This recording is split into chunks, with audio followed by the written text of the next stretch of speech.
Mikro gerçeklerin bu bölümünde insan bedeninin soğuğa karşı verdiği hayatta kalma mücadelesine bakıyoruz.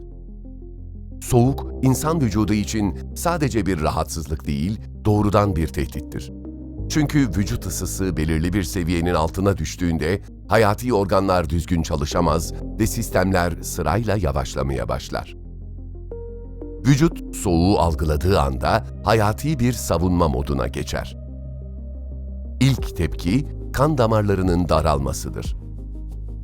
Bu sayede vücut iç organlardaki ısıyı korumaya çalışır. Ancak bunun bir bedeli vardır. Ellerde, ayaklarda ve yüzde his kaybı başlar. Bu aşama donma hasarının ilk sinyalleridir.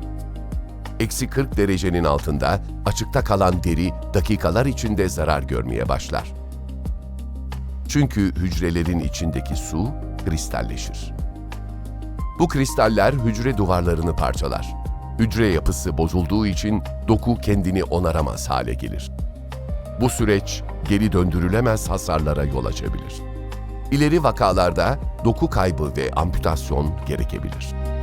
Soğuk ilerledikçe titreme başlar. Titreme, kasların hızlı kasılıp gevşemesiyle ısı üretmeye çalıştığı istemsiz bir reflekstir.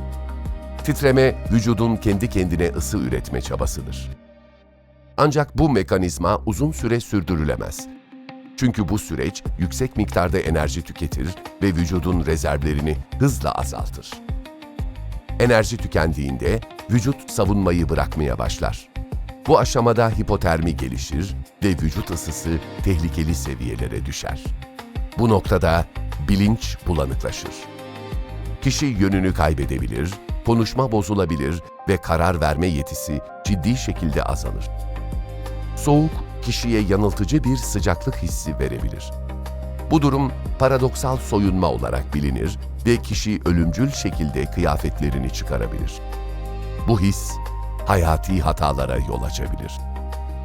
Soğukta hayatta kalmak, bedenin değil, zamanın yarışıdır.